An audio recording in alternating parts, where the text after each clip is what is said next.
नमस्कार, news laundry interviews में आपका स्वागत है। मैं अमित भारद्वाज और आज हमारे साथ हैं जवाहरलाल नेहरू विश्वविद्यालय छात्र संघ के जॉइंट सेक्रेटरी सौरभ शर्मा। सबसे पहला सवाल आपसे, 9 तारीख को जेएनयू और डीयू दोनों के अंदर चुनाव है 9 सितंबर को, तो एक बेसिक नेचर का डिफरेंस जो कहते हैं, जो पॉलिटिक्स, जो एबीवीपी जो पॉलिटिक्स जेएनयू में करती है, वो डीयू के पॉलिटिक्स से कैसे डिफरेंट है? देखिए, एबीवीपी कहीं भी पॉलिटिक्स करती है तो वो डिफरेंट नहीं होती है। सबसे पहले एबीवीपी का हमेशा से एक प्रेफरेंस रहता है कि जो हमारे छात्र हैं उनकी समस्याओं को सॉल्व करना, और वो किसी भी कंडीशन में, चाहे हम प्रशासन के खिलाफ जाएं, चाहे हम सरकार के खिलाफ जाएं।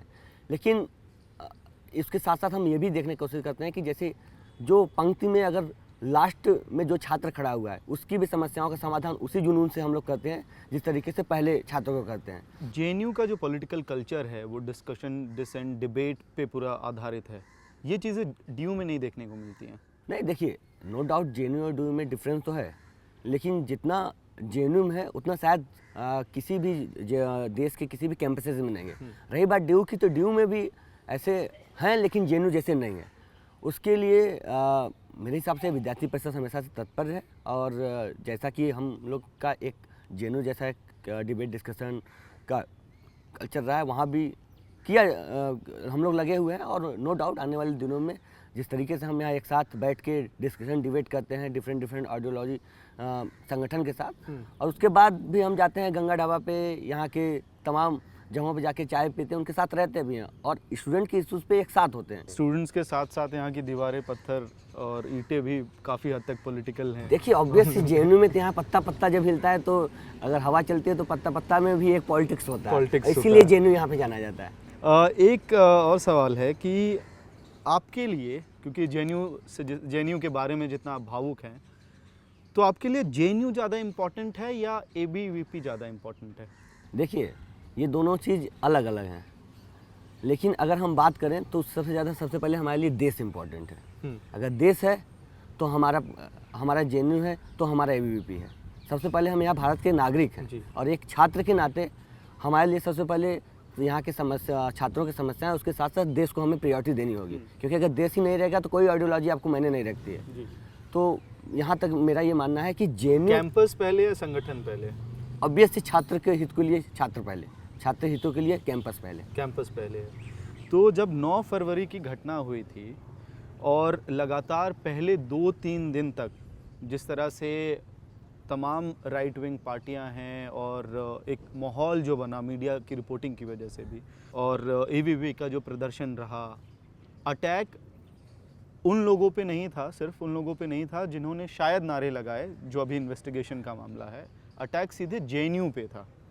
उस वक्त ये क्लैरिफिकेशन जेएनयू यूनिट की तरफ से इमीडिएटली क्यों नहीं आया कि we should attack the people who were involved in raising slogans and we should not attack on JNU immediately? जब घटना हुई उसके दिन से, जब पूरा उसका देश भर में एक माहौल क्रिएट हो रहा था। देखिए, अगर हम बात करें 9 फरवरी घटना की जी, तो इस पर नो डाउट जेएनयू पे अटैक नहीं था। जो यहाँ पे अगर हम बात करें, जो लोग डिफरेंट भ्रांतियाँ फैला रहे हैं वो बिल्कुल ही गलत है।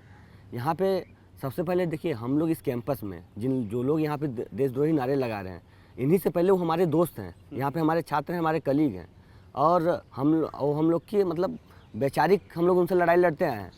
लेकिन जो 9 फरवरी की घटना हुई, शायद वो मेरी मतलब उस दिन ऐसा हुआ कि मैं सपने में भी नहीं सोच सकता था कि जो लोग के साथ मैं चाय पी रहा हूँ, जिन लोगों के साथ मैं ये कैंपसेज में घूम रहा हूँ, जिन लोगों के साथ मैं क्लासेस में बैठ रहा हूँ, वो आज अपने तुच्छ राजनीति के लिए देश को तोड़ने के लिए बात करेंगे। क्योंकि इंशाल्लाह भारत के 10-10 टुकड़े हों, शायद कोई वैचारिक लड़ाई नहीं होती, ये देश की लड़ाई है। और हम लोगों ने एज ए भारत के नागरिक होते हुए, एक यहाँ का छात्र के नाते, और जो हमारा कॉन्स्टिट्यूशन हमें अलाउ करता है, मैं उसके लिए खड़ा हुआ। और जेएनयू सबसे ज़्यादा हम लोग को प्यारा है। अगर जेएनयू उन लोग के लिए प्यारा होता, शायद उस दिन वो नारे नहीं लगते। और मैं दुख के साथ कह रहा हूँ कि यहाँ पे जो हमारे कुछ वामपंथी प्रोफेसर हैं, सबसे ज़्यादा उनकी कमी है। अगर वो ऐसी शिक्षा इस कैंपसेस में न दें तो शायद इस कैंपसेस में 9 फरवरी जैसा दिन न देखा जाता। 9 फरवरी की घटना के बाद क्या केंद्र सरकार, खास करके गृह मंत्रालय और गृह मंत्री राजनाथ सिंह जी, आपको लगता है कि वो ओवरबोर्ड चले गए, एंथुसियाज्म में बहुत ज़्यादा स्टेटमेंट्स आ गए, और दिल्ली पुलिस का एक ट्वीट शेयर करना हाफिज़ सईद के नाम से, वहाँ कुछ गलती हो गई? नहीं, देखिए, ये उनका गवर्नमेंट जो है, गवर्नमेंट अपने हिसाब से कर रही है। हम गवर्नमेंट के लिए कुछ नहीं बोल सकते हैं। हम एज अ जहाँ पे छात्रों की इशूज़ की बात है, जहाँ पे अगर गवर्नमेंट उसके खिलाफ है तो हम उनके खिलाफ हैं। और ये कोई बीजेपी ही ना हो, चाहे बीजेपी हो चाहे कांग्रेस हो, कोई भी हो, जो हमारे छात्रों के खिलाफ जाएगी, किसी भी मुद्दे के खिलाफ जाएगी, हम उसके खिलाफ आपका जाएंगे। विचार क्या है? क्या थोड़ा ज़्यादा हो गया, ओवरबोर्ड चले गए ओवर एंथुसियाज्म के चक्कर में? देखिए, जेएनयू जैसे कैंपसेज में हाँ। जो कि अगर यहाँ से हवा रुख करती है तो पूरे देश में सुनाई देती है। यहाँ से एक अगर लोग आवाज़ लगाते हैं तो पूरे देश के विदेशों में भी लगती है। तो जेएनयू जैसे संस्थानों में, और वो भी दिल्ली में, अगर लोग 10 देश विरोधी नारे लगा रहे हैं। Was it irresponsible on the part of Delhi police to share a tweet which did not exist without verifying? देखिए, जो उनका ऊपर जो उन्होंने किया, मेरे हिसाब से कई सारे उनके पास रॉ हैं, कई सारे इंटेलिजेंस ब्यूरो हैं, उन्होंने सारा कुछ अपने हिसाब से किया होगा। उसके लिए उन्होंने जो किया वो अपने हिसाब से किया। इसमें मेरा क्या वो रिस्पॉन्सिबल किया, रिस्पॉन्सिबल। अच्छा, आप लोग किस तरह से जुड़े हुए हैं? मतलब एबीवीपी किस तरह से बीजेपी से जुड़ी हुई है या आरएसएस से जुड़ी हुई है? आरएसएस की स्टूडेंट विंग है। देखिए, हाँ, ये आरएसएस के हम लोग विद्यार्थी परिषद आरएसएस के स्टूडेंट में जी। हम लोग लेकिन फोटो खिंचवाने मोदी जी के पास जाते हैं आप लोग? देखिए, हमें कोई बुलाए, हमें कांग्रेस के अगर राहुल गांधी बुलाए, हम उनके साथ भी फोटो खिंचाएंगे। सीताराम येचुरी भी बुलाते हैं तो भी हम जाएंगे। किससे ज़्यादा आइडेंटिफाई करते हैं? क्या बीजेपी की पॉलिटिक्स से और बीजेपी की लीडरशिप से आप ज़्यादा आइडेंटिफाई करते हैं, या आप आरएसएस की विचारधारा तक ही लिमिटेड हैं? देखिए, जिस तरीके से हम देखें तो जो राष्ट्रीय विचारधारा को जो रिप्रेजेंट करता है, अगर हम आरएसएस की बात करें तो आरएसएस के हम लोग स्टूडेंट भी हैं, और जो राष्ट्रीय विचारधारा को रिप्रेजेंट करेगा हम ऑब्वियस है। लेकिन हम लोग सबको एक इज्जत देते हैं। सब हमारे लिए एक आइकॉन है, एक हमारे जो पॉलिटिक्स के जो तरीके से कर रहे हैं सब हमारे हैं। सब में कमियाँ होती हैं, सब में वो होती हैं, तो हम लोग को अच्छाई लेके आगे बढ़ना है। गवर्नमेंट की पॉलिसी की बात की, स्मृति ईरानी के कार्यकाल को आप किस तरह से देखते हैं?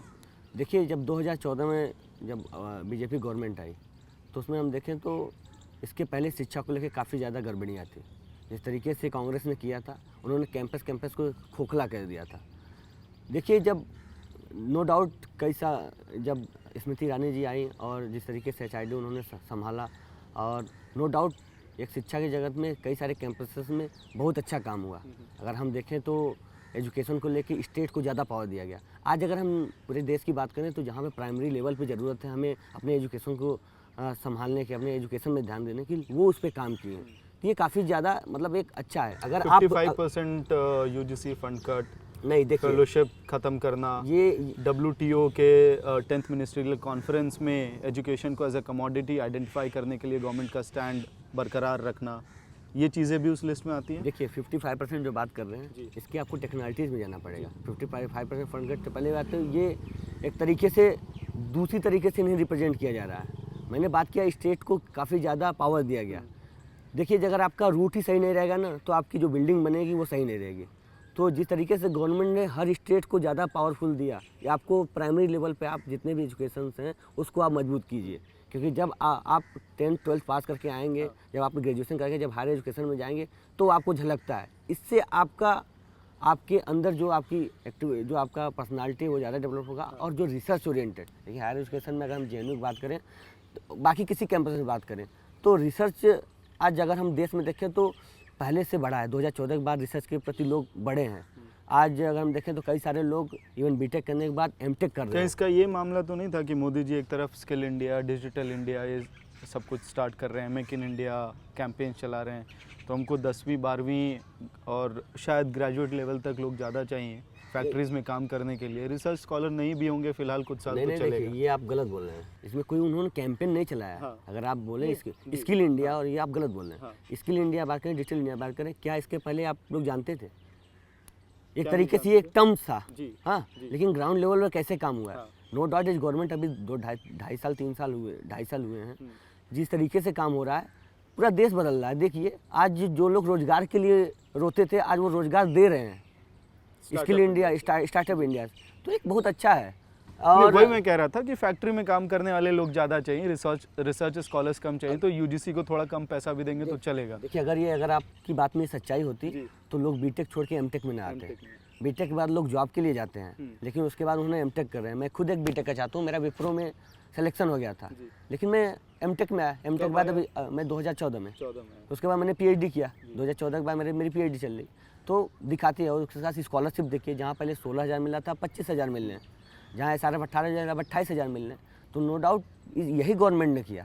दो और सवाल हैं इसी पूरे बातचीत के बीच में। एक कि राष्ट्रवाद क्या है, नेशनलिज्म का आइडिया क्या है आपके हिसाब से? देखिए, नेशनलिज्म के डिफरेंट आइडियाज़ हो सकते हैं। ऐसा नहीं है कि जो RSS बोलती है, जो ABVP बोलती है वही नेशनलिज्म है। लेकिन अगर हम उसे निचोड़ के बताएं एक दो लाइन में, तो आपका राष्ट्र के प्रति क्या सम्मान है, राष्ट्र के प्रति आपकी क्या क्या नैतिक वो जिम्मेदारियां हैं, आप उसको फुलफिल कर रहे हैं नहीं, आप राष्ट्र के प्रति आपका प्रेम है या नहीं है, अफेक्शन, दिस इज एक अफेक्शन है। और बड़ी दुख की बात कर रही है कि दुख की बात है कि हम लोग 1947 बाद आज़ाद हैं और एक स्वतंत्र भारत में रह रहे हैं, लेकिन फिर भी अपने देश के लिए राष्ट्रवाद की पे चर्चा चल रही है। ये बहुत ही बड़ी बात है। ये डिबेट अचानक से शुरू हुई है। जो लोग चर्चा कर रहे हैं तो इसका मतलब सोचने की जरूरत है कि शायद वो पहले राष्ट्र के लिए सही नहीं सोचते थे। तो मतलब लगभग 65 साल हमने जो है मोटा मोटी राष्ट्र के हित में नहीं सोचा, या 60 साल राष्ट्र के हित में नहीं सोचा है। हमने नहीं, कुछ लोगों ने। कुछ लोगों ने। अभी कुछ लोग कौन थे 9 फरवरी घटना में आपको पता चल गया है किस जो तरीके से लोग नारे लगा रहे थे, या सारे वामपंथी संगठनों को? सारे वामपंथी संगठन में बोल रहा हूँ, जो लोग नारे लगाए थे सारे वामपंथी उनके साथ थे। और यहाँ तक कि मैं कांग्रेस को भी बोलता हूँ कि इस कैंपस में राहुल गांधी आके उन लोगों का साथ दिए हैं। उसके साथ साथ सीताराम येचुरी हो चाहे फिर डी राजा हो, और अपने जो दिल्ली के CM हो अरविंद केजरीवाल, उन्होंने उनके समर्थन में आए हुए हैं। हाँ। ये तो पूरा ये सब अब एंटी नेशनल घोषित हो गए तमाम लोग। देखिए, एंटी तो पूरा देश जानता है। घोषित आपके अकॉर्डिंग हुए या नहीं? हमारे हिसाब से जिन लोगों ने वहाँ पे देश विरोधी नारे लगाए तो वो एंटी नेशनल हैं और वो घोषित होंगे। हाँ, मुझे जिन्होंने नारे लगाए, हाँ, और जिन्होंने समर्थन दिया। उसमें कौन कौन है? राहुल गांधी, अरविंद केजरीवाल, सीताराम येचुरी, ये लोग उनका पूरा समर्थन दिए। ये सब भी एंटी नेशनल हो गए। अब अगर वो according to the definition that वो तो लॉ डिसाइड करेगी। लेकिन जहाँ तक मुझे पता है, जिन लोगों ने नारे लगाए वो कोई देश के प्रेम के लिए नारे नहीं लगाए थे। उनका नारा अगर देखें कि जंग रहेगी जारी देश की बर्बादी तक, इंशाअल्लाह भारत के 10-10 टुकड़े हों। जिन लोगों ने यहाँ सपोर्ट किया, के कन्हैया का सपोर्ट किया, उमर खालिद का सपोर्ट किया, वो लोग भी इंटरनेशनल हैं आपके? जिन लोगों ने इन लोगों को सपोर्ट किया वो देश प्रेमी नहीं है, देश प्रेमी इतना मैं बोल सकता हूँ। वो देश प्रेमी, वो देश के लिए नहीं सोचते। एक सवाल ये उठता है कि जो छात्र राजनीति है वो छात्र हितों के लिए होती है, डिबेट, डिस्कशन, अलग अलग आइडियोलॉजीज अपनी जगह है। जो नेशनल पॉलिटिक्स या जो पॉलिटिकल पार्टियां हैं, मेन स्ट्रीम पॉलिटिकल पार्टियां हैं, उनकी एक फिक्स आइडियोलॉजिकल लाइन है। पिछले 1.5 सालों में आप भी बता रहे थे अभी, राष्ट्रवाद का मुद्दा बहुत गरमाया हुआ देश के अंदर। एक विशेष पॉलिटिकल पार्टी का डेफिनेशन है, उससे अगर आप सहमत हैं तो ठीक है, नहीं है तो कहीं कभी थिएटर में पीटा जाएगा आपको, कभी बाहर गाली गलौज होगी, कभी प्रेस क्लब ऑफ इंडिया जो है दिल्ली में, वहाँ पे आपके साथ बदसलूकी होगी। उस विचारधारा को, उस डेफिनेशन को आप कैंपस तक लेके आ रहे हैं, ऐसा क्यों? देखिए, कैंपस में हम लोग लेके नहीं आए। जो प्रेस ऑफ इंडिया में हुआ है सबको मालूम है, वहाँ पे भी देश विरोधी नारे लगाए गए थे। और कैंपस में किन लोगों ने देश विरोधी नारे लगाए हैं सबको पता है, उससे बार बार डिबेट डिस्कशन करने की कोई ज़रूरत नहीं है। अब सब एक्सपोज हो गए हैं कि कौन देश हित के लिए सोच रहे हैं, कौन देश के लिए नहीं सोच रहे हैं। रही बात राष्ट्रवाद की इशूज़ की, इस पर बहुत बड़ा डिबेट चला। भारत माता की जय एक पैरामीटर होगा राष्ट्रवाद को डिफाइन करने के लिए? लेकिन हम ये नहीं कह सकते भारत माता की जय आप बोल रहे हो तभी आप क्या कहते हैं मतलब देशभक्त हो या देश के लिए सोच रहे हो। लेकिन अगर आप नहीं बोल रहे हो तो कहीं ना कहीं आप में कुछ खोट है। कुछ खोट है। जेंडर जस्टिस पे आपका क्या स्टैंड है कैंपस के अंदर, चाहे वो DU हो, JNU हो? देखिए, जेंडर जस्टिस, जेंडर इक्वलिटी और वुमेन एम्पावरमेंट, ऑब्वियसली ये डिफरेंट टर्म है। लेकिन अगर हम तीनों को और बाकी तमाम जितने भी नारे हैं, जितने भी स्टेटमेंट्स हैं, सबका ये है कि हम अपनी जो बहनें हैं, जो अपनी छात्राएं हैं, महिलाएं हैं, उनको हम एक समान इज्जत दें। और उनके प्रति अगर कोई भी गलत हो रहा है तो उनके लिए हम लोग खड़े हों। और जेंडर जस्टिस सब तो इस कैंपस में आप सब लोगों ने देख लिया है। बेखौफ आज़ादी के आइडिया से आपको कोई प्रॉब्लम है? कोई प्रॉब्लम नहीं, हमें कोई प्रॉब्लम नहीं। इवन हम लोग भी उस ऐसे स्टेटमेंट, सेक्सुअलिटी एक टबू हो सोसाइटी में, आप इस बात का सपोर्ट करते हैं, या फ्री थिंकिंग अबाउट सेक्स और pre marital sex, post marital sex, तमाम तरह के जो आइडियाज़ हैं जो इस कैंपस के अंदर जिसके बारे में बहुत ज़्यादा टबू नहीं है और ये बहुत सालों में कल्टीवेट किया गया है, तो उन मामलों में क्या स्टैंड है आपका? देखिए, रही बात एक लड़का एक लड़की जी, वो क्या कर रहे हैं उनके पर्सनल लाइफ से हमें लेना देना नहीं। जो वो मतलब जो, लेकिन एक सोसाइटी के लिए अगर आप कुछ लोग मिल के अगर इस तरीके से सोसाइटी में एक ट्रेंड कर रहे हैं तो वो सोचने की ज़रूरत है कि हम अपने सोसाइटी को कहाँ ले जा रहे हैं। दूसरी बात कि अगर हम 20 अगस्त को जो इस कैंपस में घटना हुई है, ये वही लोग हैं जिन्होंने वुमेन एम्पावरमेंट और जेंडर जस्टिस को अपने आप को एक पेटेंट करा रखा था, और आयशा के ही अनमोल रतन ने ही जिस तरीके से हमारे महिलाओं को, हमारे छात्राओं पे एक इज्जत पे ताड़ किया है, और उसके बाद दुख की बात है कि पूरा वामपंथ संगठन उनके साथ था। एक बार उन्होंने कह दिया कि हमने उसको बाहर कर दिया है, लेकिन उन लोग इस कैंपस में, मैं बता दूं, जीएस कैसे एक बॉडी होती है, इनके वामपंथ प्रोफेसर उसमें हैं, उन्होंने एक रिस्ट्रिक्शन ऑर्डर लगाया कि इस रेप पे बात नहीं होगी। कहाँ गई आपकी बेखौफ आज़ादी का नारा? 16 दिसंबर में अगर हम लोग आधे घंटे बाद 3 बजे कांड होता है, 3:30-4 बजे हम लोग सड़कों में उतरते हैं, इस कैंपस में रेप होता है। मैं पूछना चाहता हूँ तमाम ठेकेदारों से, इस कैंपस में रेप होता है तो आप क्यों पाबंदी लगाते हो कि रेप पे बात नहीं होगी? आप गलत हो। आपने इस कैंपस को शर्मसार किया, आपने यहाँ पे 8,500 जो लोग पढ़ रहे हैं उसको शर्मसार किया है, आपने जेएनयू को शर्मसार किया है, आपने पूरे देश को शर्मसार किया है। पार्टी ने उस व्यक्ति को, अनमोल रतन को, इमिडिएटली एक्सपेल कर दिया। उसके खिलाफ प्रोटेस्ट खुद पार्टी निकाल रही है, तो उस संगठन पे किस तरह से आरोप लगाया जा सकता है? देखिए, आर्मी पे जिस तरीके से आरोप लगाया गया है कि आर्मी रेप सेम पैरेलल्स में, नहीं सेम पैरेलल नहीं, मैं एक आपको एग्जांपल दे रहा हूँ कि जितने वामपंथी संगठन हैं जिन्होंने 9 फरवरी के बाद बोला था कि हमारी जो इंडियन आर्मी है वो रेप करती है, ये अपने गिरमान में झाके नहीं देखे। और ये केवल अनमोल रतन इनका कोई पहला केस नहीं है, इसके पहले भी इस कैंपस में इनके जेएनयू एसयू के फॉर्मर प्रेसिडेंट जिनको क्लीन चिट जीएस नहीं मिला है, वो इंडियन एक्सप्रेस का फर्जी स्टेटमेंट था। अगर आप जीएस केस में पता लगाए तो है, उसके साथ साथ इनके प्रोफेसर, मैं नाम ले रहा हूँ आज उस प्रोफेसर का, doctor Arshad Alam school of social science के हैं, डॉक्टर गंगा सहाय मीना जो कि स्कूल ऑफ लैंग्वेज के हैं। ये तमाम ऐसे लोग हैं जो इस कैंपस में सेक्सुअल हैरेसमेंट के केस में थे, लेकिन दुख की बात है कि इनके जो वामपंथी प्रोफेसर हैं जो जीएस केस बॉडी में है, ये जब इनके लोग फंसते हैं तो ऐसे मामलों को वो सील्ड करते हैं और बोलते हैं कि ऐसे बातों पे आप कैंपस में डिबेट नहीं कर सकते। एक और आपका ट्विटर में एक ट्वीट है आपका, बुरहान वानी के हत्या पे, कि बुरहान वानी ने आज़ादी मांगी, उसको आज़ादी मिली, इंडियन एड्रेस इंडियन आर्मी, और किसी को आज़ादी चाहिए। आप Burhan Wani as a terrorist की किलिंग को जस्टिफाई कर रहे हैं, या फिर जो तमाम लोग कश्मीर के अंदर जो आज़ादी मांग रहे हैं, उसकी डिमांड कर रहे हैं, उसकी किलिंग को भी जस्टिफाई करते हैं? देखिए, जो कश्मीर का इशूज़ है वो बिल्कुल अलग है जी। हाँ, उस पर, लेकिन ये जो मैंने ट्वीट किया, उस पर मैं बताना चाहता हूँ कि ये क्यों ट्वीट किया। 9 फरवरी की जो नारे लगाए थे उसमें से एक नारा था कि बुरहान मांगे आज़ादी। शायद ये हमारे देशवासियों को नहीं पता है। उस 9 फरवरी की रात में इस कैंपस में लगाए गए थे कि अफजल मांगे आज़ादी, मकबूल भट्ट मांगे आज़ादी और बुरहान मांगे आज़ादी। और जब वहाँ पे उसको मारा गया, वो एक आतंकवादी था, उसमें कोई शक नहीं है और किसी को कोई संशय भी नहीं होना चाहिए 125 करोड़ जनता की। लेकिन जो आज़ादी बाकी लोग मांग रहे हैं, जो आतंकवादी नहीं हैं, जो डेमोक्रेटिक तरीके से, या जो अभी जिस तरह का क्राइसिस है कश्मीर के अंदर, वैली के अंदर, वो लोग जो आज़ादी मांग रहे हैं, उनके लिए ये सोल्यूशन तो नहीं सजेस्ट कर रहे हैं आप कि उनको भी मार देना चाहिए? पत्थर चला के मारना क्या कोई डेमोक्रेटिक होता है? पत्थर अगर आप मार के आज़ादी उनको नहीं, अगर जवाब में गोली मिलनी चाहिए नहीं, अब वहाँ पे गोली नहीं दिया जा रहा है। अगर आप इंडियन आर्मी मार रहे हो, अगर आप एक आर्मी पर्सन हो, मैं एक आतंकवादी हूँ, अगर मैं आपको क्या कहते हैं पत्थर मार रहा हूँ, तो आप क्या इंतजार करोगे? पत्थर मार रहे हैं वो आतंकवादी हैं। मैं एक बोल रहा हूँ जो, लेकिन वो कोई भारत के लिए वो भी नहीं सोच रहे हैं कि हाँ हमें शांति रूप से मांगना चाहिए। अगर ऐसी बात है आपको, कश्मीरी हमारे ही, आप उनको इंडियन सिटीजन मानते हैं नहीं मानते? हम तो हमेशा, हम तो मानते हैं, सबको मानते हैं अपने, जो यहाँ पे चाहे कश्मीर हो, चाहे कन्याकुमारी, चाहे केरला हो, सब लोग अपने भारत के एक अपने हमारे भाई हैं, हमारे बहन हैं, और उनको भी हम अपना देश का एक पार्ट मानते हैं। और रही बात वहाँ के जो लोग आप बात कर रहे हैं उनको गोली मिलनी चाहिए नहीं मिलनी चाहिए, तो सबसे पहली बात तो वहाँ गोलियाँ जिस तरीके से किया जाता है वो एक इंडियन आर्मी के अपने हिसाब से वो कर रही है, लेकिन अगर आप पत्थर मारोगे तो गोली खाओगे। पत्थर मारोगे तो गोली खाओगे। पत्थर मारोगे तो आप गोली खाओगे। और ये वो लोग हैं जो कश्मीर के उन आतंकवादियों के साथ हैं, वो जो कुछ लोग हैं उन आतंकवादियों के साथ हैं। एक हमारा, जब अब्दुल कलाम जो हमारे देश के हीरो हैं, जब उनकी डेथ होती है तो इतने लोग जनाजे में नहीं जाते हैं जितने कि आतंकवादियों के बाद जनाजे जाते हैं।